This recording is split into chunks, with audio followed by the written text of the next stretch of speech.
The blood on the bank notice made Adelaide Zimmerman's hands shake worse than the paper itself, though she realized with grim irony that the blood was only from her split knuckles, cracked from washing dishes in lye water for 12 hours straight. Adelaide stood in the doorway of her parents' old homestead, 3 miles outside Sierra City, California, reading the foreclosure warning for the 3rd time that morning as the September sun climbed over the Sierra Nevada mountains. She had exactly 60 days to come up with $300, an impossible sum that might as well have been $3,000. Her father had taken a loan against the property 2 years before his death, hoping to expand their cattle operation, but the fever had taken both him and her mother within a week of each other last winter. Now Adelaide, at 22 years old, was alone with a mortgage she had not known existed until the bank came calling. She folded the notice carefully and tucked it into her apron pocket, then looked out at the 20 acres her father had loved. The fence posts needed replacing. The barn roof sagged on one side. The garden her mother had tended was overgrown with weeds because Adelaide simply had no time. Every waking hour went toward earning money, and still it was not enough. Adelaide changed from her worn nightdress into her day clothes, a simple brown skirt and white blouse that had been mended so many times the fabric was more thread than original material. Her first job started at 5 in the morning at the boarding house in town, where she cooked breakfast for 30 miners and railroad workers. Then she would rush to the general store where she worked the counter until early evening. Finally, she spent her nights washing dishes at the Silver Dollar Saloon until midnight or later.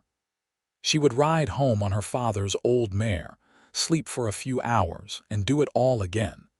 The arrangement had been manageable when she only needed to cover food and basic supplies. But $300 in 60 days meant she needed to earn $5 a day, every single day, when she was currently making less than $3. She fed the chickens quickly and gave her mare, Buttercup, fresh water before saddling her for the ride into town. The morning air was cool and smelled of pine and dust. Adelaide loved this land with a fierceness that surprised her sometimes. She had been born in the small cabin her father had built with his own hands. Every tree, every rock, every curve of the creek that ran through the property was written into her bones. Losing it would be like losing her family all over again. Sierra City was already awake when she arrived, the main street bustling with freight wagons and early risers. The town had grown considerably since gold was discovered in the nearby hills 15 years ago in 1865. Now, in the autumn of 1880, it was a proper settlement with 2 hotels, 3 saloons, a church, a schoolhouse, and enough commerce to keep everyone busy. Adelaide tied Buttercup outside the boarding house and hurried through the back door into the kitchen. Mrs. Henderson, who owned the establishment, was already pulling bread from the oven. "You look terrible, dear," Mrs. Henderson said, not unkindly. She was a stout woman with gray hair and a practical manner. "When did you last sleep a full night?" "I will sleep when I am dead," Adelaide said, tying on her apron and beginning to crack eggs into a large bowl. "Or when I am homeless, I suppose. Either way, not any time soon, Mrs. Henderson clucked her tongue disapprovingly, but said nothing more. She knew about Adelaide's situation. Half the town did. Sierra City was small enough that everyone knew everyone else's business, for better or worse. The breakfast service was its usual chaos of hungry men demanding coffee and bacon and eggs. Adelaide moved through it mechanically, her body knowing the routine even when her mind wandered to calculations. If she could get more hours at the general store, if she could take in mending work. If she sold the chickens, if she sold Buttercup, though the thought made her stomach turn because how would she get to town then? She was so lost in thought that she nearly spilled hot coffee on one of the customers. "Careful there, miss," a deep voice said, gently steadying her wrist. Adelaide looked up into the bluest eyes she had ever seen. They belonged to a man she did not recognize, which was unusual. He was tall, well-built, with dark brown hair that curled slightly at his collar and a strong jaw shadowed with stubble. He wore dusty traveling clothes and had the weathered look of someone who spent his life outdoors. A cowboy, she thought, or a ranch hand passing through. "I apologize," Adelaide said, stepping back and finishing pouring his coffee without further incident. "Long morning." "It is barely 6 in the morning," he observed with a slight smile. "Are you all right?" "Fine, thank you," she said briskly, moving to the next table. She did not have time for conversation, especially not with handsome strangers who would be gone by tomorrow anyway. But she felt his eyes on her as she worked, and when she glanced back, he was still watching her with an expression she could not quite read. Concern, maybe, or curiosity. After breakfast service ended at 8, Adelaide rushed to the general store. Mr. Patterson, the owner, was already behind the counter sorting mail. "Morning, Adelaide," he said. "You are right on time. We have a big delivery coming in today, so it will be busy." It was busy. Adelaide spent the next 9 hours weighing flour and sugar, cutting fabric, sorting nails and tools, listening to the gossip of the women who came in and the complaints of the men. Her feet ached. Her back ached. Everything ached. During a rare quiet moment in the afternoon, Mr. Patterson approached her hesitantly. "Adelaide, I heard about the mortgage situation. I wish I could give you more hours, but I simply cannot afford to pay more than I already am. However, if you need a small loan—" "No," Adelaide said quickly. "Thank you, but no. I will not go further into debt. I will figure something out." She appreciated his kindness, but the thought of owing anyone money made her feel sick. The mortgage was already crushing her. She would not add to it. That evening, she dragged herself to the Silver Dollar Saloon. It was the loudest and most exhausting of her 3 jobs, but it also paid the best. Men who had been drinking tended to be generous with tips, though they also tended to be handsy and crude. Adelaide had become an expert at dodging unwanted attention while still being pleasant enough to earn extra coins. The saloon was packed, as it usually was on a Saturday night. Piano music jangled over the roar of conversation and laughter. Adelaide tied on yet another apron and plunged her hands into the scalding dishwater, scrubbing plates and glasses in an endless stream. "That is the girl I was telling you about," she heard someone say nearby. She glanced over and saw 2 men standing at the bar. One was a local rancher named Thomas. The other was the stranger from breakfast, the one with the blue eyes. "Adelaide Zimmerman," Thomas was saying. "Her parents died last winter. She is trying to keep their place, but the bank is calling in a loan. Sad situation. She is a good girl, works herself to the bone." The stranger said something Adelaide could not hear over the piano, but his expression had gone serious. He looked over at her, caught her watching, and Adelaide quickly returned her attention to the dishes, her cheeks burning. She did not know why she felt embarrassed.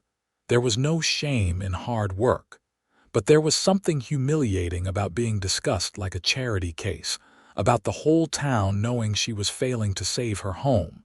The night wore on. Adelaide's hands became raw and bleeding from the harsh soap. She wrapped them in spare cloth during a brief break and kept working. She had no choice. She needed every cent. It was nearly 1 in the morning when she finally finished. Her tips for the night amounted to 73 cents, which she added to the small tin she kept in her pocket. The weight of it was depressing. She was not even close to the amount she needed. The ride home through the dark was treacherous, but Buttercup knew the path well. Adelaide let the mare pick her way carefully while she slumped in the saddle, too exhausted to sit up straight. The night air was cold, and she had not brought a shawl. She shivered and thought about her warm bed and the 4 hours of sleep she might manage before starting all over again. She was so tired she almost missed the figure sitting on her porch. Adelaide's heart leaped into her throat, and she pulled Buttercup to a halt, suddenly wide awake. Raiders occasionally troubled homesteads this far from town. She had her father's old rifle in the cabin, but it was not much use when she was out here, and the intruder was already at her door. Then the figure stood and stepped into the moonlight, and Adelaide recognized the stranger from the boarding house and the saloon. "What are you doing here?" she demanded, her voice sharper than she intended. Fear made her sound angry. "I apologize for startling you, Miss Zimmerman," he said, his voice calm and non-threatening. "I wanted to speak with you privately, and I did not think you would have time during your working hours. So you ambushed me at my home in the middle of the night." Adelaide slid down from Buttercup, keeping the horse between herself and the stranger. "Sir, I do not know what you think is happening here, but you need to leave immediately." "My name is Caleb Porter," he said, staying where he was, not approaching. "I arrived in Sierra City 3 days ago. I am looking to purchase ranch land in the area, and I have been speaking with various property owners. Thomas mentioned your situation this evening." Adelaide's hand tightened on Buttercup's reins. "My land is not for sale. I know. That is not why I am here." Caleb Porter shifted his weight, looking almost uncomfortable. "Miss Zimmerman, I would like to help you pay off your mortgage." The words hung in the cold night air. Adelaide stared at him, certain she had misheard. "Excuse me, your mortgage. $300 if I understand correctly." "I would like to pay it for you." Adelaide's exhaustion evaporated, replaced by a hot surge of anger. "I see. And what exactly would you expect in return for this generous offer, Mr. Porter?" Even in the dim light she could see him wince. "Nothing. I would expect nothing. It would be a gift, purely out of a desire to help someone in need." "I am not a charity case," Adelaide said coldly. "And I am not naive enough to believe a man would give a woman $300 and expect nothing in return. Now get off my property before I fetch my rifle." "Miss Zimmerman, please. I understand your suspicion, but I assure you my intentions are honorable. I simply leave," Adelaide said. "Now." He held up his hands in a gesture of peace and backed toward a horse Adelaide had not noticed standing in the shadows. "I am going. But please, think about my offer. You do not have to decide tonight. I will be staying at the Sierra Hotel if you wish to speak with me." He mounted his horse and tipped his hat to her. "Good night, Miss Zimmerman. I truly am sorry for frightening you." Adelaide watched him ride away, her heart pounding. When he was out of sight, she led Buttercup to the barn, her hands shaking as she removed the saddle, a stranger offering to pay her mortgage. It was absurd. It was suspicious. It was probably a trap of some kind. And yet, a small traitorous part of her mind whispered, what if he was sincere? She pushed the thought away angrily as she stomped into the cabin and locked the door behind her. She did not need his help. She would save her home herself. But as she lay in bed, staring at the ceiling, sleep would not come. She kept thinking about Caleb Porter's blue eyes and the genuine concern in his voice. She kept thinking about $300 and 60 days and her raw, bleeding hands. No, she told herself firmly. She would find another way. The next morning was Sunday, which meant Adelaide had only 2 jobs instead of 3. The boarding house still needed breakfast prepared, but the general store was closed and the saloon did not need her until evening. She attended church service at 10, sitting in the back pew and trying not to fall asleep during the sermon. Reverend Matthews was a kind man who led the small congregation with gentle enthusiasm. After the service, he made a point of speaking with Adelaide. "You look worn thin, my dear," he said. "The burden you carry is too much for one person." "I manage," Adelaide said. "Pride is not a sin, Adelaide, but it can become one if it prevents us from accepting help when we truly need it. Remember that our community is here to support you." Adelaide nodded politely, but internally she resisted. She had heard similar sentiments from half a dozen people already. Everyone wanted to help, but none of them actually could. She needed money, not sympathy. As she left the church, she nearly collided with Caleb Porter on the steps. "Miss Zimmerman," he said, steadying her elbow. "We keep meeting, Mr. Porter." She pulled her arm away. "Are you following me?" "I am attending church service, same as you," he said mildly. "Though I admit I hoped I might see you here. Have you given any thought to what I said last night?" "I have thought about little else," Adelaide admitted. "And my answer is still no. I appreciate the offer, but I cannot accept money from a stranger with unknown motivations." Caleb was quiet for a moment, studying her face. In the daylight, Adelaide could see him more clearly. He was younger than she had initially thought, perhaps 27 or 28. His face was honest, open, with smile lines around his eyes and mouth. He did not look like a scoundrel, but then, the best scoundrels never did. "What if I explained my motivations?" he asked. "Would that help?" "I doubt it," Adelaide said, but she did not walk away. "I grew up in Texas," Caleb said. "My father was a rancher, and we did well until a drought hit when I was 16. We lost nearly everything. My mother took in sewing work, and my father hired himself out to neighboring ranches. They worked themselves sick trying to keep our land. A neighbor, a man named John Green, paid off our debts anonymously. We only found out years later who had helped us. By then, my father had recovered and rebuilt the ranch.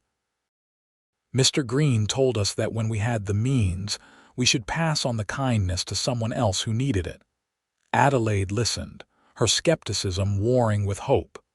"That is a nice story, Mr. Porter. It is the truth. My father died 3 years ago and left the ranch to me. I sold it 6 months ago for a good profit, and I have been traveling since, looking for a place to settle and start fresh. When I heard about your situation, I remembered what Mr. Green did for my family. I have the means to help you. Please let me do this." There was such sincerity in his voice that Adelaide felt her resistance weakening. "Why me specifically? I am sure there are other people in this town who need help." "Because you remind me of my mother," Caleb said simply. "The way you work without complaining. The fierce determination to keep what is yours. I watched you yesterday, running from job to job, exhausted but never giving up. You deserve to keep your home, Miss Zimmerman. Let me help make that happen." Adelaide felt tears prick her eyes and blinked them away furiously. She would not cry in front of this man. "I cannot pay you back. I do not want to be paid back. I want nothing from you except for you to accept this gift and keep your land." "I do not understand why you care," Adelaide whispered. "Because someone cared about my family once and it saved us. Let me do the same for you." Adelaide looked down at her hands, wrapped in clean bandages to cover the worst of the cracking and bleeding. She thought about 60 days turning into 59, 58, the deadline racing toward her like a train she could not stop. She thought about losing her parents' legacy, the land they had loved, the home where she had been born. "If I accept your help," she said slowly, "I would need to know that there are truly no expectations, no debts, no obligations." "None," Caleb said firmly. "I will pay the bank directly." "You will never owe me anything. And you will not tell anyone it was you. I could not bear for the whole town to know. I can arrange for it to be handled anonymously if that is what you wish." Adelaide took a deep breath. Pride warred with practicality. Pride would keep her working 3 jobs until she collapsed. Pride would lose her the home. Practicality whispered that this was the answer to her prayers, even if it came in an unexpected form. "All right," she said.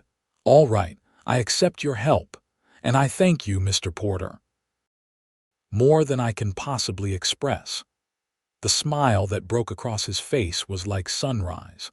"You have no idea how happy that makes me, Miss Zimmerman.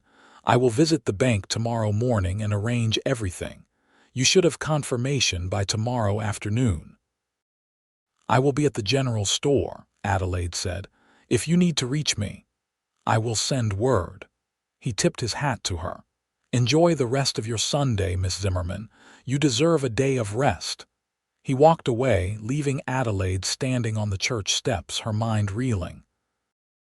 Had she really just agreed to let a stranger pay her mortgage? It seemed insane. It seemed too good to be true. But Caleb Porter had not seemed like a liar. And Adelaide was too desperate to refuse a lifeline, even one that made no logical sense. The rest of Sunday passed in a daze. Adelaide went through the motions of her evening shift at the saloon, but her mind was elsewhere. She kept expecting Caleb to reappear and tell her it had all been a joke, or for the bank to send word that the payment had been refused. Something would go wrong. It had to. Good things like this did not happen to people like her. But Monday afternoon, while she was helping a customer select fabric at the general store, Mr. Patterson called her to the back office. His expression was stunned. "Adelaide, I just received word from the bank. Your mortgage has been paid in full. The entire amount settled this morning. The house and land are yours, free and clear." Adelaide sat down heavily in the nearest chair. "It is real. It actually happened." "Who paid it?" Mr. Patterson asked. The bank would not say. They indicated the donor wished to remain anonymous. "I do not know," Adelaide lied. "Someone kind, someone generous." Mr. Patterson shook his head in wonder. "You have an angel looking out for you, Adelaide. This is a miracle." It felt like a miracle. Adelaide finished her shift in a fog of disbelief and relief. When she finally left the store, she found Caleb Porter waiting outside, leaning against the post. "I heard you received the news," he said. "How did you convince the bank to keep your name out of it?" Adelaide asked. "I have my ways." "Are you all right? You look pale." "I am trying to understand that this is real, that my home is saved, that I do not have to work myself to death anymore." Adelaide's voice broke on the last word, and suddenly she was crying, right there on the main street of Sierra City.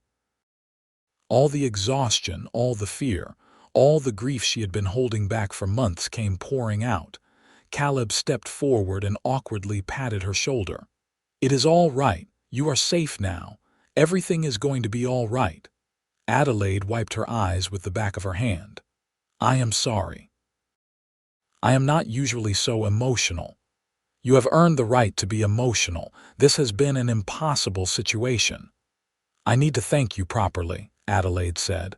"Would you come to dinner at my home tomorrow evening? It is the least I can do." Caleb hesitated. "Are you sure?" "You do not owe me anything, Miss Zimmerman. Please, I want to. Let me do this one thing. Then I accept. Thank you. What time should I arrive?" 6 o'clock. "I will be there." Adelaide spent her free time the next day preparing for dinner with more care than she had given anything in months. She cleaned the cabin thoroughly, scrubbing the floors and dusting every surface. She picked wildflowers and put them in a jar on the table. She made a pot roast with vegetables from her struggling garden and baked bread from scratch. It felt strange to put so much effort into something that was not about earning money, but it also felt good. Caleb arrived exactly at 6, riding up to the cabin with a bottle of wine and a bouquet of flowers far nicer than her wildflowers. "I was not sure what to bring," he said, offering both. "I hope this is appropriate." "It is lovely, thank you." Adelaide arranged the flowers in a better vase and set out the wine, though she admitted, "I do not have proper wine glasses. We always drank from tin cups." "Tin cups are fine with me," Caleb said. He looked around the cabin with interest. "This is a nice place. Your father built it himself. Every board and nail. He was proud of it." Adelaide ladled stew onto plates and set them on the table. "Please sit. Tell me more about yourself. I know almost nothing about you except that you are impossibly generous." Over dinner, Caleb talked about his childhood in Texas, his love of ranching, his travels over the past 6 months. He had been to Denver and Santa Fe and Sacramento, looking for the right place to settle. Something about Sierra City had called to him, though he could not explain exactly what. "Maybe it was fate," he said with a slight smile, "leading me here so I could help you." "I do not believe in fate," Adelaide said, "but I am grateful for whatever brought you to town when you did." "What about you?" Caleb asked. "What do you dream about besides keeping your home?" No one had asked Adelaide about her dreams in so long that she had almost forgotten she had any. "I suppose I would like to make the ranch productive again. My father had a small herd of cattle before he died. I had to sell them to cover the funeral costs and make the first few mortgage payments. I would like to rebuild the herd, and I would like to expand the garden so I can sell vegetables in town, maybe get some goats for milk and cheese." "Those are good dreams," Caleb said, "practical and achievable. What about you? What will you do now that you are here?" "I am negotiating to buy the old Murphy Ranch about 5 miles north of here. It has good grazing land and water access. I plan to raise cattle and horses. It will be hard work building it up, but I am looking forward to it." They talked long into the evening, the conversation flowing easily. Adelaide found herself laughing more than she had in months. Caleb had a dry sense of humor and a gift for storytelling. He treated her like an equal, not like a charity case or a poor, unfortunate girl. It was refreshing when he finally stood to leave. Adelaide walked him out to his horse. "Thank you for dinner," Caleb said, "and for the company. I enjoyed myself very much." "So did I. You are welcome to visit again if you would like." "I would like that very much, Miss Zimmerman." "Adelaide," she said. "Please call me Adelaide. Only if you call me Caleb." "All right then, Caleb. Safe travels home." He tipped his hat to her and rode off into the darkness. Adelaide stood on her porch long after he had disappeared, feeling something she had not felt in a very long time. Hope, yes, but something else too. Something warm and unfamiliar that made her stomach flutter. She pushed the feeling aside as she went back inside. Caleb was a good man who had done her an enormous kindness. That was all. She would not complicate things by developing feelings for him. But over the next few weeks, Caleb became a regular presence in Adelaide's life. He stopped by the general store to chat when she was working. He came to dinner at her cabin twice more. He helped her repair the sagging barn roof one Saturday afternoon, refusing to accept payment for his labor. He was patient and kind and funny, and Adelaide found herself looking forward to his visits with an eagerness that both thrilled and terrified her. For his part, Caleb seemed equally interested in spending time with her. He told her about his progress purchasing the Murphy Ranch, which was apparently going through smoothly. He asked her advice on cattle breeds and local suppliers. He brought her a young goat as a gift, saying every ranch needed goats for milk, and Adelaide was so touched she nearly cried again. "You need to stop being so nice to me," she said, half joking. "I am running out of ways to thank you." "You do not need to thank me," Caleb said. "I like spending time with you, Adelaide. Is that so hard to believe?" Yes, Adelaide thought but did not say. She was not the sort of woman men usually noticed. She was too plain, too practical, too busy working to bother with feminine things like fancy dresses or elaborate hairstyles. But Caleb looked at her like she was beautiful anyway. One evening in late October, Caleb arrived at her cabin with a picnic basket and an invitation. I know you are tired from working all day, but the weather is perfect and the moon will be full tonight. Come watch the sunset with me by the creek, please." Adelaide knew she should refuse. She had chores to do, but the hopeful look on Caleb's face made her decision easy. "All right, let me change into something that is not covered in flour dust." They rowed out to a pretty spot where the creek widened into a small pool. Caleb spread a blanket on the grass and unpacked the basket, which contained bread and cheese and apples and cold chicken. "You went to a lot of trouble," Adelaide said. "You are worth the trouble," Caleb said simply. They ate and talked as the sun sank lower, painting the sky in shades of gold and pink and purple. The air grew cool and Adelaide shivered. Without a word, Caleb shrugged out of his jacket and draped it around her shoulders. "Thank you," Adelaide said softly. "Adelaide," Caleb said, his voice suddenly serious. "I need to tell you something." Her heart began to pound. "What is it?" "I have been trying to figure out the right time to say this, but I do not think there is a right time, so I am just going to say it." He took a deep breath. "I am falling in love with you. Actually, I think I have been falling for you since the first morning I saw you at the boarding house, exhausted but determined, working so hard to save your home. You are the strongest, most remarkable woman I have ever met, and I would very much like to court you properly if you would allow it." Adelaide stared at him, her mind racing. Part of her wanted to laugh at the absurdity of it, a wealthy rancher interested in her. But the earnest expression on his face told her this was no joke. "Caleb, I do not know what to say." "Say yes," he said. "Or if you need time to think about it, say that.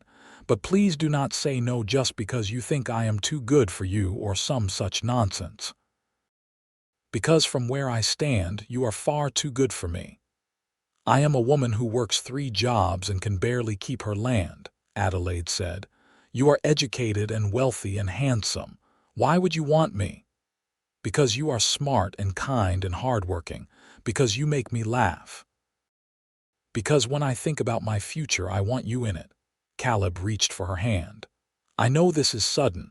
We have only known each other a few weeks, but I have never been more certain of anything in my life. I am in love with you, Adelaide Zimmerman." Adelaide looked down at their joined hands. Her fingers were still rough and scarred from months of hard labor. His were calloused from ranch work but gentler. They fit together perfectly.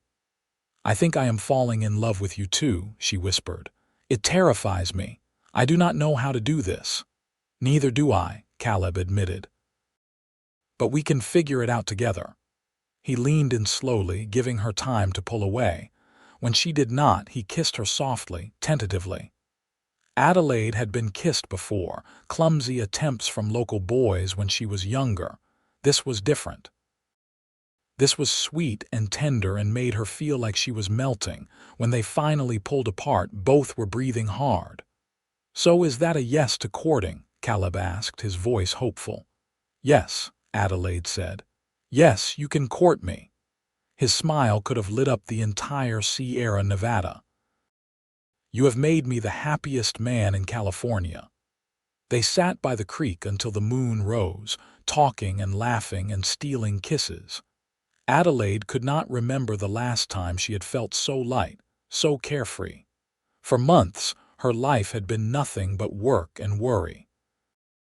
Now, suddenly, there was joy. The next few months passed in a blur of happiness.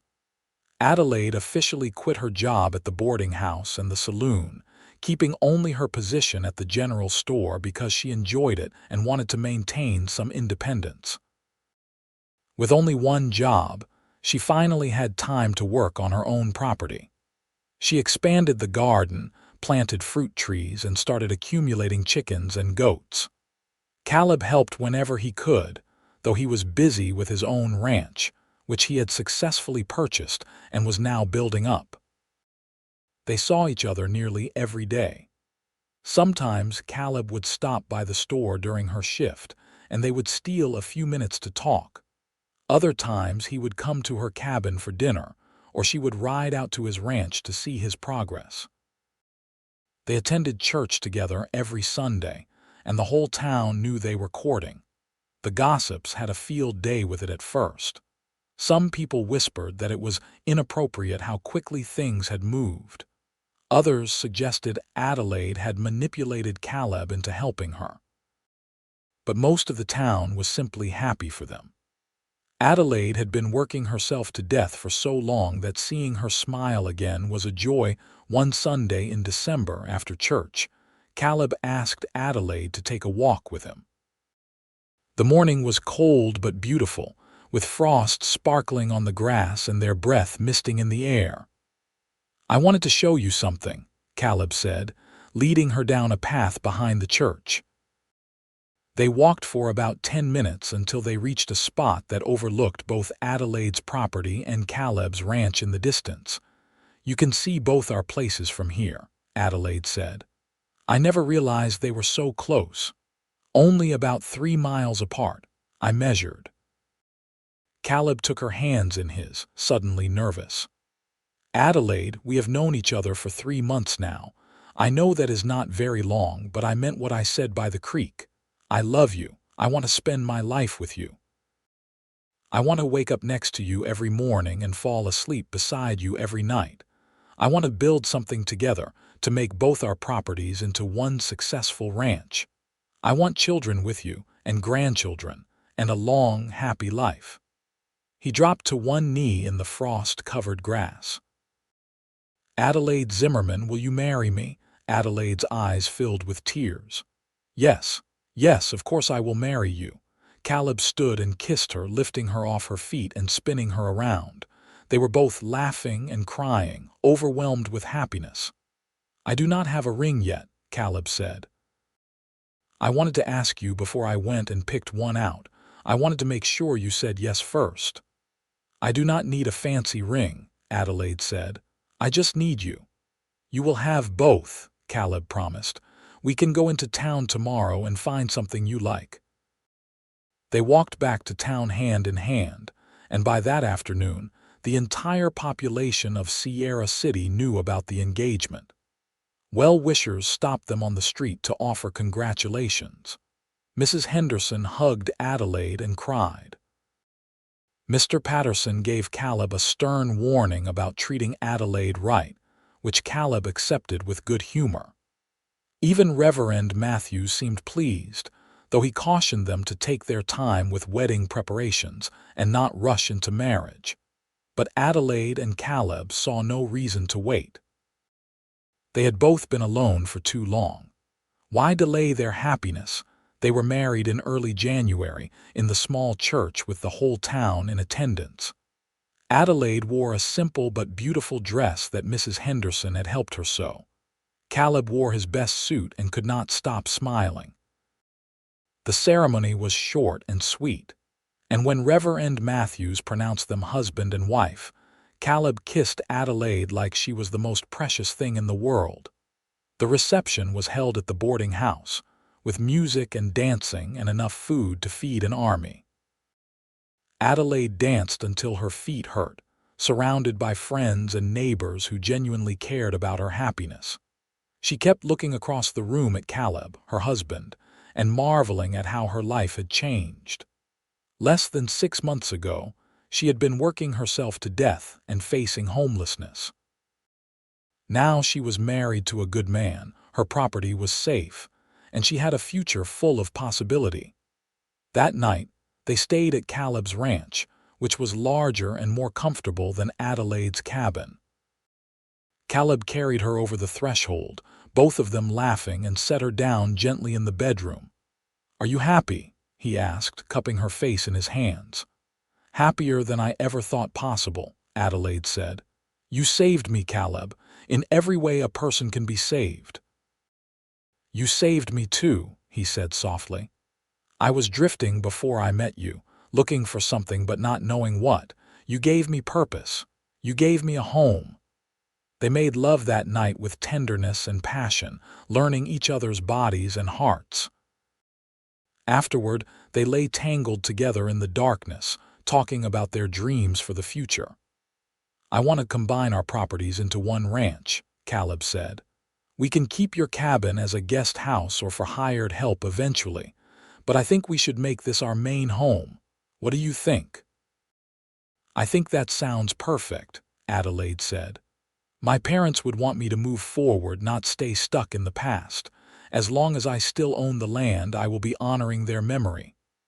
"We could name the ranch after them," Caleb suggested. "The Zimmerman Porter Ranch or Porter Zimmerman." "Whatever you prefer." Adelaide kissed him. "I love you so much. I love you too. Always." The first year of their marriage was busy and productive. They combined their herds and expanded their cattle operation. Adelaide proved to have a natural talent for ranching, and Caleb respected her opinions and decisions. They hired 2 ranch hands to help with the work, which allowed them more time together. Adelaide's garden flourished, and she started selling vegetables and preserves in town, bringing in extra income. Caleb's horse breeding program took off, and they quickly developed a reputation for quality animals. But the best part of that first year was simply being together. Learning each other's habits and quirks, sharing meals and chores and lazy Sunday afternoons, building a life that was truly theirs. In the fall, Adelaide realized she was pregnant. She told Caleb over dinner one evening, her hands shaking with excitement and nervousness. "Are you sure?" Caleb asked, his eyes wide. "As sure as I can be. I have missed my courses for 2 months and I have been sick every morning. I think we are going to have a baby." Caleb let out a whoop of joy and picked her up, spinning her around the kitchen. "We are having a baby, Adelaide. This is incredible." "Be careful. Put me down before you make me sick again." But Adelaide was laughing, caught up in his happiness. The pregnancy was relatively easy, though Adelaide had to cut back on physical work as she grew larger. Caleb was attentive to the point of being overbearing, constantly worrying about her health and comfort. Adelaide found it both annoying and endearing. Their son was born in early May, during a spring thunderstorm. The labor was long and difficult, but when Adelaide finally held her baby for the first time, she knew every moment of pain had been worth it. He was perfect, with a tuft of dark hair and his father's blue eyes. "What should we name him?" Caleb asked, his voice choked with emotion. "James," Adelaide said, "after my father, James Zimmerman Porter." "It is perfect. He is perfect. You are perfect." Caleb kissed her forehead. "Thank you for this gift, Adelaide. Thank you for our son." Baby James was a fussy infant who did not sleep well, but Adelaide and Caleb were too besotted to care. They took turns walking him around the house at night, singing lullabies and telling him stories. Their ranch hands teased them for being soft, but neither Adelaide nor Caleb cared. This was their family, their future. When James was 6 months old, Adelaide discovered she was pregnant again. She had not expected it to happen so quickly, but she was secretly pleased. She had grown up lonely as an only child and wanted her children to have siblings. "Another baby already," Caleb said when she told him. "Well, we had better get started on adding more rooms to the house." Their daughter was born the following spring, an easier birth than James had been. She was tiny and delicate, with Adelaide's brown hair and a surprisingly loud cry for such a small thing. "Catherine," Adelaide said, naming her after Caleb's mother who had passed away years earlier. "Catherine Marie Porter." "My mother would have loved her," Caleb said, tears streaming down his face. "She would have loved both of them, and you." The ranch continued to prosper as their family grew. By their 5th anniversary, they had expanded significantly, employing 6 ranch hands and managing a herd of over 200 cattle. Adelaide's side businesses selling produce, preserves, and cheese brought in steady income. Caleb's horse breeding program was so successful that buyers came from as far as San Francisco to purchase his stock. But more important than the financial success was the life they had built. Their home was always full of laughter and love. James and Catherine were healthy, happy children who loved ranch life. Adelaide and Caleb's love had only deepened over the years, growing from passionate newlywed excitement into something solid and enduring. One evening, as they sat on their porch watching the sunset while the children played in the yard, Caleb took Adelaide's hand. "You remember the first time we talked, when I showed up at your cabin in the middle of the night and you threatened to shoot me?" Adelaide laughed. "I thought you were insane, a stranger offering to pay my mortgage. It sounded too good to be true." "I am glad you took a chance on me anyway." "I am glad you took a chance on me. I was a mess back then, working 3 jobs and barely holding on." "You were magnificent," Caleb said. "You still are. Every day I wake up grateful that I found you." "We found each other," Adelaide corrected. She leaned her head on his shoulder, watching James chase Catherine around the yard while their laughter rang out in the evening air. "I used to think losing my parents was the worst thing that could ever happen to me, and it was terrible. But if they had not died, if I had not been struggling to keep the ranch, you would have had no reason to help me. We might never have met." "I do not like to think about that," Caleb said. "A world where I never knew you seems unbearable." "We were meant to find each other," Adelaide said. "I believe that now. You saved my home, but more than that, you saved me. You gave me a reason to hope again." "You gave me a home," Caleb said. "A real home with love and family. That is worth more than all the ranches in California." They sat in comfortable silence as the sun sank below the mountains, painting the sky in brilliant shades of orange and red. James caught Catherine and tickled her until she shrieked with laughter. The cattle lowed softly in the distance. A gentle breeze carried the scent of sage and pine. This was Adelaide's life now. This was her home. Not just the land, though she still loved every acre. Not just the house, though it was comfortable and beautiful. Home was Caleb's hand in hers. Home was her children's laughter. Home was the life they had built together from nothing but hope and hard work and love. She thought about the Adelaide of 6 years ago, exhausted and desperate, bleeding into the bank notice. If she could go back and tell that girl what was coming, she would not believe it. The idea that a stranger would save her, that she would fall in love and build a successful ranch and have a family, would have seemed like an impossible fantasy. But it was real. It had all happened, and it was more wonderful than any fantasy she could have imagined. "What are you thinking about?" Caleb asked. "How lucky I am," Adelaide said. "How blessed we are." "The luckiest," Caleb agreed. He called to the children. "James, Catherine, time to come inside and wash up for dinner." The children groaned but obeyed, racing toward the house. Adelaide and Caleb stood and followed them, hand in hand, as the stars began to appear in the darkening sky. The years continued to pass in a blur of happiness and hard work. James grew into a sturdy boy who loved working with the cattle and had his father's easy way with horses. Catherine was more interested in Adelaide's garden and the domestic side of ranch life, though she could ride as well as any cowboy. When James was 8 and Catherine was 7, Adelaide gave birth to twin boys, Samuel and Thomas, who were absolute terrors from the moment they could crawl. 2 years later, another daughter arrived, Elizabeth, who was sweet and gentle and served as a calming influence on her rambunctious brothers. The ranch house expanded to accommodate the growing family, with Caleb and the hired hands adding rooms until it was a sprawling, comfortable home that always seemed full of noise and life. Adelaide had never been happier. She had worried sometimes that she was not cut out for motherhood, having lost her own mother so young. But the love she felt for her children was instinctive and overwhelming.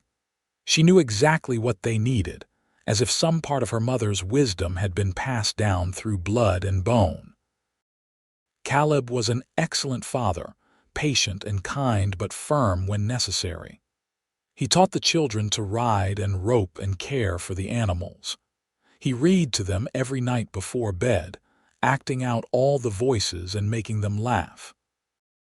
He showed them, through his actions more than words, what it meant to be a good person. As their 10th anniversary approached, Adelaide began planning a celebration. She wanted to do something special to mark the occasion, though Caleb insisted it was unnecessary. "Every day with you is a celebration," he said. "We do not need a party." "We are having a party anyway," Adelaide said firmly. "We have been so blessed, Caleb. I want to share our happiness with the community that supported us." The anniversary party was held at the ranch on a beautiful June afternoon. Half of Sierra City showed up, along with friends from neighboring ranches. There was music and dancing and enough food to feed everyone twice over.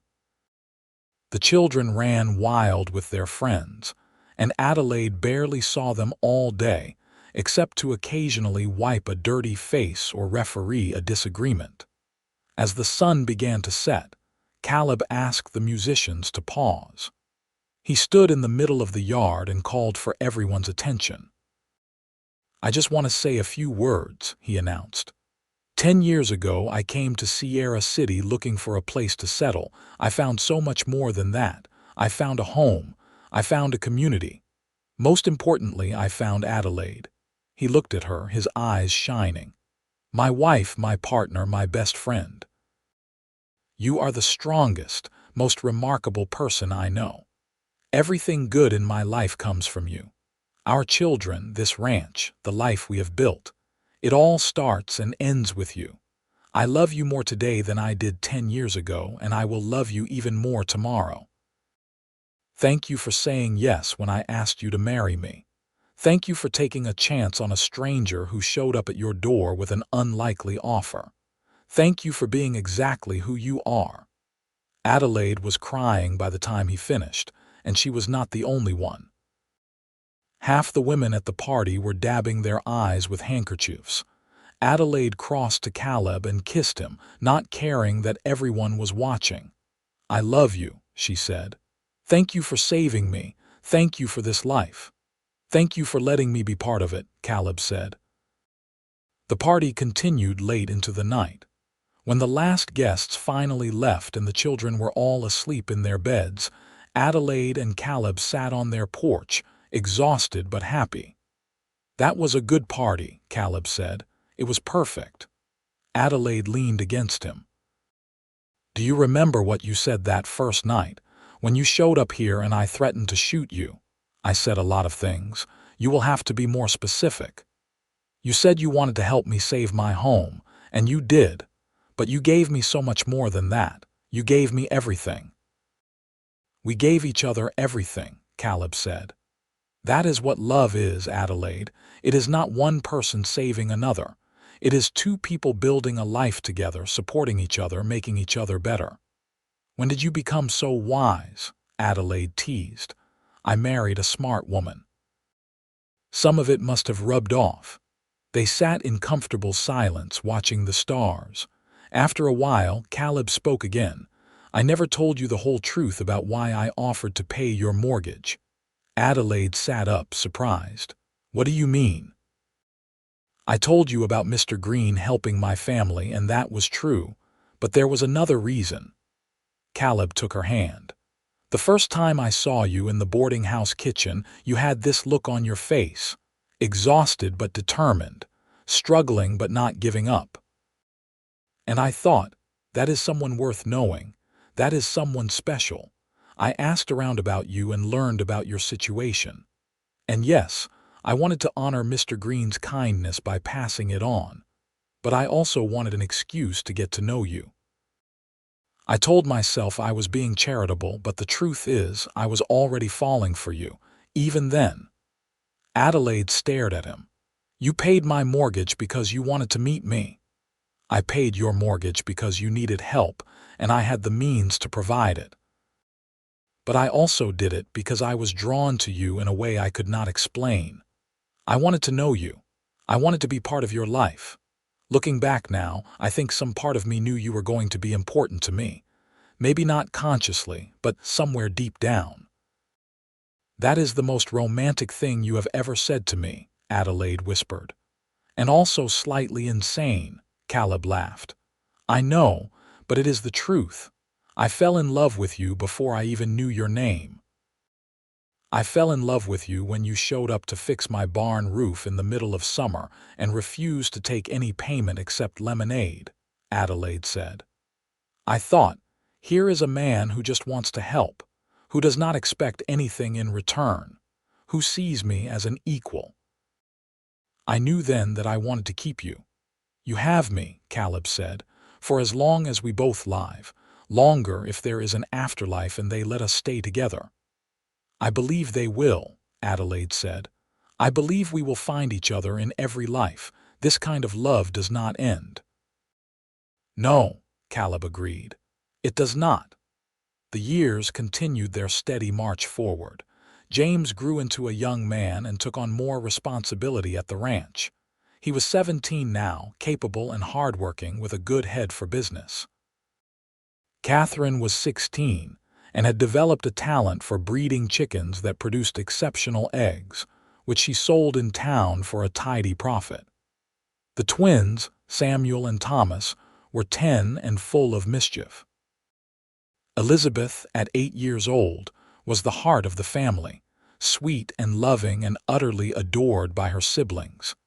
Adelaide and Caleb were in their 40s now, older and grayer but no less in love.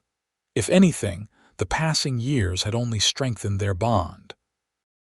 They knew each other so well that they could communicate without words. A glance across the dinner table could convey an entire conversation. A touch of hands could say, I love you, I am here, we are in this together. One evening in late autumn, Adelaide found Caleb in the barn tending to a mare who was about to foal. How is she doing? Adelaide asked, leaning against the stall door. She is getting close. Should be tonight or tomorrow. Caleb looked up and smiled at Adelaide. What are you doing out here? I thought you were putting Elizabeth to bed. She wanted you to tell her a story, but I told her you were busy, so I told her the story of how we met instead. Did you tell her the version where you threatened to shoot me? That is the best part of the story, Adelaide laughed.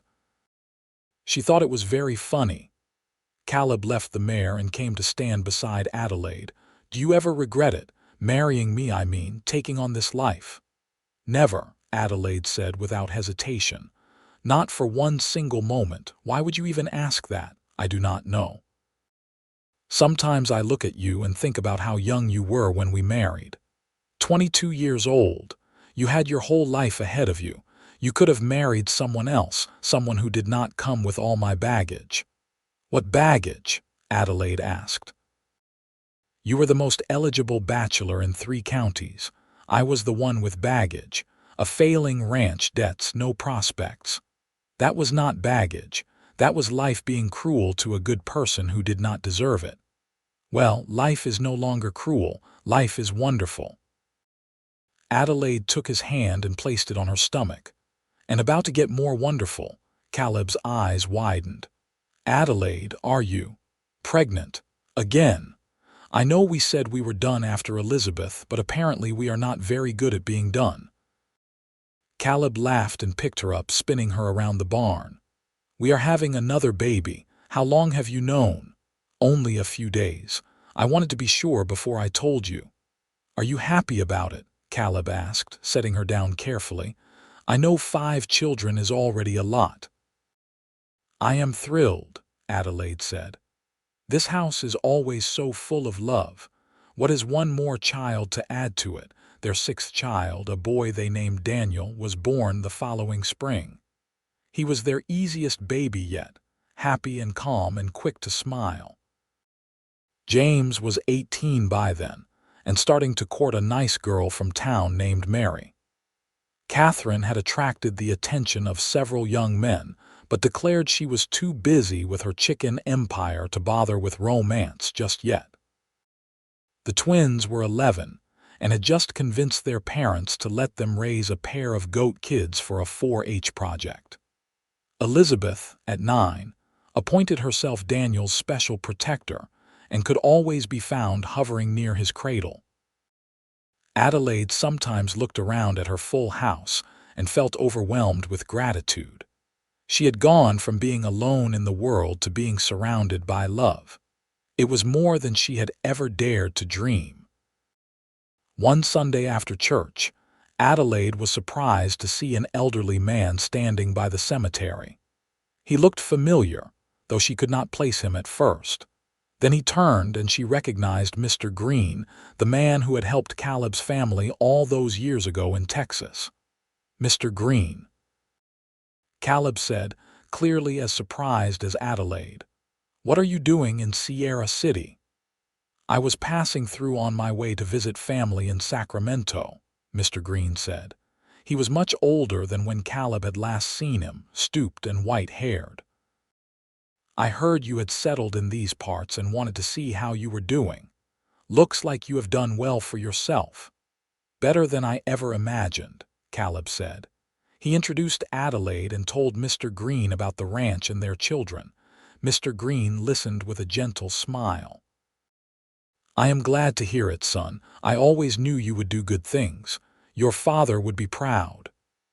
"I did what you taught me," Caleb said. "When I met Adelaide, she was in trouble. She was about to lose her home. I remembered what you did for my family, and I wanted to pass on that kindness." "Did you now?" Mr. Green looked at Adelaide with interest. "And what happened?" "He paid my mortgage anonymously," Adelaide said. "Saved my home. Then we fell in love and got married. We have 6 children now and a successful ranch. None of it would have been possible without his help." Mr. Green's eyes filled with tears. "That is exactly what I hoped would happen when I helped your family, Caleb. Not the falling in love part specifically, though that is a wonderful bonus, but the passing on of kindness, the understanding that when we help each other, we all rise together." "Thank you," Caleb said simply, "for everything, for helping my parents when they needed it, for teaching me that generosity matters, for giving me the example I needed to help Adelaide." "You did the hard part yourself," Mr. Green said. "I just planted the seed. You are the one who made it grow." They invited Mr. Green to the ranch for dinner, and he stayed for several hours, entertaining the children with stories and admiring everything Caleb and Adelaide had built. Before he left, he pulled Caleb aside. "Your father would be proud of the man you have become," he said. "And I am proud too. You took the gift I gave your family and multiplied it. That is all anyone can ask." After Mr. Green left, Adelaide found Caleb standing alone in the yard looking out at their land. "Are you all right?" she asked. "I am thinking about how many lives can be changed by one act of kindness," Caleb said. "Mr. Green helped my family. I helped you. Someday, our children will help someone else. It keeps going, spreading out like ripples in water. One kind act can change everything." "You changed my life," Adelaide said. "You gave me hope when I had none. You gave me love when I was alone. You gave me a family when I thought I would spend the rest of my life by myself. One kind act did all that." "It was not just one act," Caleb said. "It was you being brave enough to accept help. It was you working so hard to make the ranch succeed. It was both of us choosing each other every single day. That is what made the difference." Adelaide kissed him softly. "We make a good team." "The best team," Caleb agreed. As their children grew and the ranch prospered, Adelaide and Caleb became pillars of the Sierra City community. They donated money to build a new schoolhouse. They helped struggling ranchers and farmers, always quietly, always without expectation of repayment. They modeled the kind of generosity and kindness that had saved Adelaide's home all those years ago. James married his sweetheart Mary when he was 21, and they built a house on the far side of the property. A year later, they gave Adelaide and Caleb their first grandchild, a boy named Caleb Jr. Catherine finally agreed to court a young rancher from a neighboring property when she was 20, and they married a year later. The twins, Samuel and Thomas, both went to college in Sacramento, a rare opportunity that Adelaide and Caleb were proud to provide. Elizabeth showed promise as an artist, and they supported her dream of studying painting. Daniel, their youngest, was still at home at 14, already showing signs of following in his father's footsteps as a natural horseman. Adelaide was 50 years old when she stood in the kitchen of the ranch house, preparing Sunday dinner for the ever-growing family. It had become a tradition that everyone gathered once a week for a meal and conversation. Today, they expected James and Mary with their 3 children, Catherine and her husband with their new baby, and the other siblings who were in town. The house would be full and loud, exactly how Adelaide liked it. Caleb came up behind her and wrapped his arms around her waist. "Need any help? You can set the table," Adelaide said, leaning back against him. "I think we will need the extra leaf today. The family keeps getting bigger." That is what happens when you have 6 children who all eventually marry and have children of their own. We are going to need an even bigger house soon. Or we could build a dedicated family gathering space, Adelaide suggested. A big hall where we can fit everyone comfortably. That is not a bad idea. We can talk to James about it. He is good with construction. Adelaide turned in Caleb's arms and looked up at him. His hair was now more gray than brown, and he had lines around his eyes, but he was still the most handsome man she had ever seen. "Have I told you lately that I love you?" "Not since this morning," Caleb said. "I was starting to worry." "I love you," Adelaide said, "more than words can express. Thank you for the life you have given me." "Thank you for the life you have given me," Caleb countered. "I was just a drifter before I met you. You made me a husband, a father, a rancher. You made me whole." "We made each other whole," Adelaide said. "That is what love does." The family began arriving shortly after, and the house filled with noise and laughter, and the chaos that came with multiple young children. Adelaide moved through it all with practiced ease, serving food and settling arguments, and admiring the baby Catherine had brought. She watched Caleb bouncing one of the grandchildren on his knee while explaining something about horses to Daniel. She watched James discussing ranch business with his brothers while Mary helped Elizabeth set out the desserts. This was her family. This was her legacy. Not just the ranch or the money or the success, but the love that bound them all together.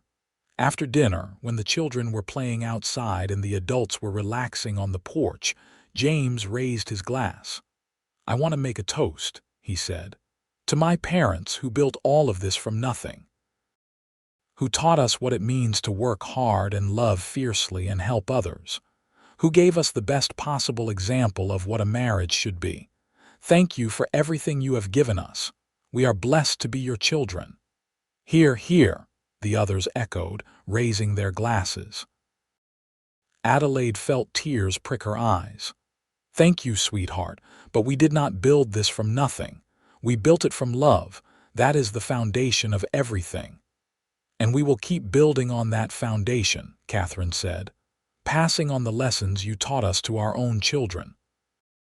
Later that evening, after everyone had gone home and the house was quiet again, Adelaide and Caleb sat on their porch as they had done countless times before. The sun was setting, painting the sky in familiar shades of gold and pink. "What a life we have had," Adelaide said softly. "What a life we are still having," Caleb corrected. "We are not done yet." "No, we are not," Adelaide agreed.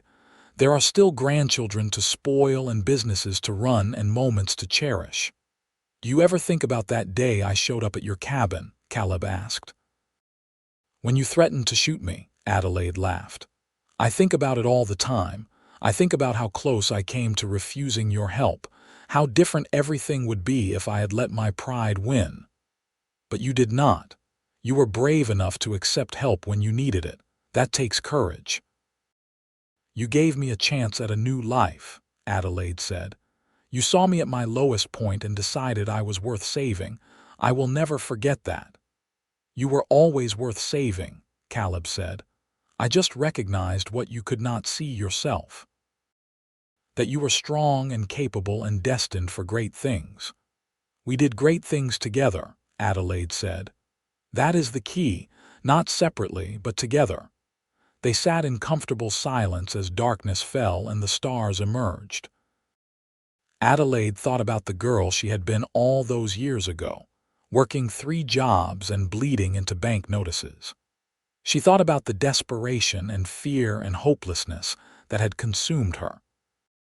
If she could go back and tell that girl that everything would be all right, that a stranger would save her home and steal her heart, that she would build a family and a legacy and a love that would last a lifetime, would that girl have believed her? Probably not. It would have seemed too much like a fairy tale, but it had all happened. Every impossible, wonderful bit of it. What are you thinking about? Caleb asked, as he had so many times over the years. How lucky I am, Adelaide said, giving him the same answer she always did. Because it was always true. She was lucky, blessed beyond measure, not because her life was perfect, but because she had someone to share it with, someone who saw her, truly saw her, and loved what he found. We are both lucky, Caleb said, taking her hand. We found each other. And that is the greatest gift of all. Adelaide squeezed his hand and smiled up at the stars. Yes, they had found each other. A cowboy who paid her mortgage anonymously and won her heart completely. A woman who was strong enough to accept help and brave enough to fall in love. Together, they had built something beautiful. A ranch, yes, but more importantly, a life. A family. A legacy of love and kindness that would continue long after they were gone. The years continued to pass, each one bringing new joys and challenges. More grandchildren arrived until Adelaide lost count of exactly how many she had. 15. 17. It did not matter. She loved them all fiercely. The ranch continued to prosper under James's management, with input from his siblings who had all remained involved in the family business in various ways. Samuel became a lawyer and handled all their legal matters. Thomas studied agriculture and helped modernize their farming techniques. Catherine's chicken operation had grown into a substantial business of its own. Elizabeth sold her paintings to galleries in San Francisco, bringing prestige to the family name. Daniel took over the horse breeding program and exceeded even his father's success. When Adelaide was 65, she and Caleb celebrated their 45th wedding anniversary. The family threw them a massive party, with guests coming from all over California. Former ranch hands, business associates, friends from church, neighbors, and what seemed like half of Sierra City showed up to honor the couple who had become legendary in the region. 45 years, Adelaide said, looking around at the crowd. How is that even possible? It feels like we just got married. Time moves quickly when you are happy, Caleb said. He was 70 now, moving a bit slower but still sharp and engaged. I would do it all again in a heartbeat. So would I, Adelaide said. Every single moment, even the hard ones, it all led us here. To a house full of people who love us and a life well lived, Caleb agreed. What more could anyone ask for? That night, after the guests had gone home and the house was finally quiet, Adelaide found a letter on her pillow. It was in Caleb's handwriting, and she opened it with shaking hands. My dearest Adelaide, it read. 45 years ago, you made me the happiest man alive by agreeing to marry me. Every day since has only confirmed that I made the right choice in asking you. You are my best friend, my partner, my love. You have given me a family, a home, a purpose. You have made my life worth living. I know I say these things often, but I want you to have them in writing so you can read them whenever you doubt how much you mean to me. I love you more than words can express. I will love you until my last breath and beyond. Thank you for 45 years of happiness. Here is to 45 more. Forever yours, Caleb. Adelaide was crying by the time she finished reading. She found Caleb in their bedroom and she kissed him with all the passion and tenderness of a new bride. I love you, she said. Forever and always. Forever and always, Caleb echoed.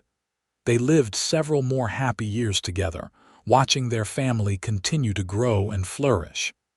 They took trips to Sacramento and San Francisco, marveling at how much the world had changed since they were young. They sat on their porch every evening, holding hands and watching the sunset. They loved each other fiercely, right up until the very end. Caleb died peacefully in his sleep at the age of 75, with Adelaide holding his hand. He had lived a good, long life, but his death still shattered Adelaide's heart. They had been together for 50 years. She did not know how to exist without him. The funeral was attended by hundreds of people whose lives Caleb had touched. Adelaide listened to story after story of his kindness and generosity. He had quietly helped so many people over the years, always anonymously, always without expectation of repayment, just as he had helped her all those decades ago. In the months after Caleb's death, Adelaide struggled. The house felt empty without him, even when it was full of family. The sunset was not as beautiful. Food had no taste. She went through the motions of living but felt hollowed out inside. It was James who finally helped her find her way back. "Dad would not want you to give up," he said gently.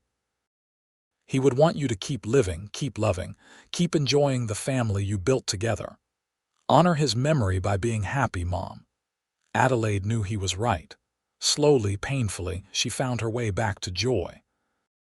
She threw herself into her grandchildren and great-grandchildren who had started to arrive. She painted with Elizabeth and reviewed legal documents with Samuel. She worked in the garden and tended to the chickens. She kept living because Caleb would have wanted her to. One evening, about a year after Caleb's death, Adelaide sat on her porch watching the sunset alone.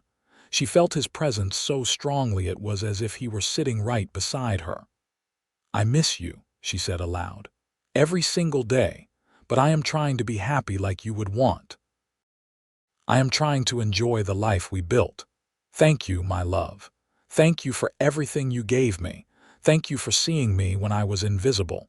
Thank you for saving my home and my heart. Thank you for 50 years of happiness. I will love you until we meet again." The wind rustled through the trees, and Adelaide chose to believe it was Caleb's way of answering her.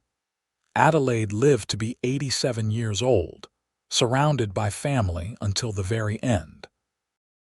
She died peacefully, holding the hands of her children, with her mind full of memories of Caleb and the beautiful life they had shared. At her funeral, James read the letter Caleb had written for their 45th anniversary. There was not a dry eye in the church. "My parents taught us that love is not just a feeling," James said. "It is a choice you make every single day." They chose each other every day for 50 years. They built a legacy of love and kindness that will continue through all of us. We are blessed to be their children and to carry on what they started.